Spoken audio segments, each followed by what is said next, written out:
नमस्कार दोस्तों, स्वागत है आप सभी का अपने YouTube चैनल कमाल यार में। मैं पीएम डीएनए सिंह आज बात करने जा रहा हूं कि आ रहा है गोरखालैंड। किस तथ्य के आधार पर इसकी हिस्ट्री जानेंगे।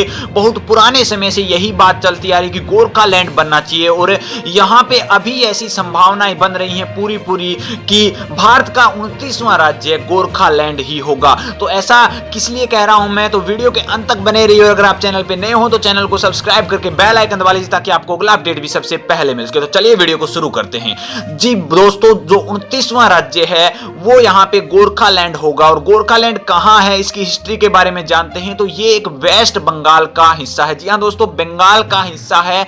और मैं आपको बता दूं कि चिकन नोड के बारे में आपने सुना होगा। ये कोई 11 एरिया आते हैं यहाँ पे, जिसको अलग कर दिया गया था 1907 में लॉर्ड कार्जन द्वारा। क्यों किया गया था?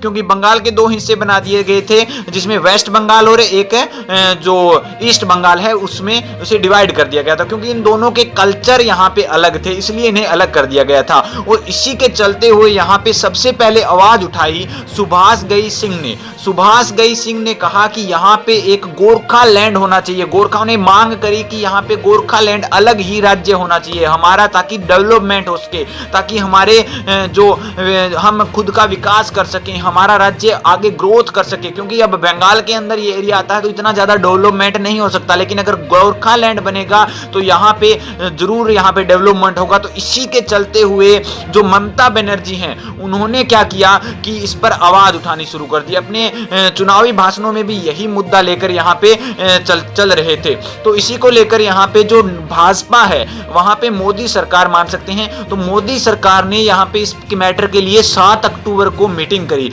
और मीटिंग में यह कहा गया कि अगले चुनाव तक हम यहाँ पे कन्फर्मली गोरखालैंड की बात करेंगे और गोरखालैंड एक नया राज्य बना देंगे। और इसकी यहाँ पे बात करी जाए तो अगले जो चुनाव आने वाले हैं उसमें कन्फर्मली ये जो गोरखालैंड है वो बन जाएगा। और चलिए तो देख लेते हैं अब कि इस मुद्दे पर राजनीतिक विवाद किस प्रकार से चल रहा है। पक्ष इसको लेकर भाजपा पर राजनीति का आरोप लगा रहा है, तो दूसरी ओर इस मुद्दे पर भाजपा गोरखाओं के हितों का हवाला दे रही है।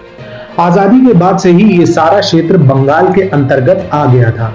1980 से गोरखालैंड की मांगों को लेकर गोरखा नेशनल लिबरेशन फ्रंट द्वारा आंदोलन किए जा रहे हैं। भाजपा के नेता जसवंत सिंह भी 2009 में गोरखा जनमुक्ति मोर्चा के समर्थन से दार्जिलिंग में चुनाव जीते थे। और यही नहीं, भाजपा ने 2014 में अपने घोषणा पत्र में गोरखालैंड बनाने की बात कही थी। भाजपा अपने पहले कार्यकाल में तो गोरखाओं की मांगों को पूरा नहीं कर पाई, लेकिन दूसरे कार्यकाल में हो रहे कड़े निर्णयों के बीच इस बैठक का होना एक संदेश की तरह ही है कि मोदी सरकार इसको लेकर अब सक्रिय हो गई है। अब ये मुद्दा पश्चिम बंगाल की सीएम ममता बनर्जी के लिए एक और असमंजस की स्थिति लेकर आया है।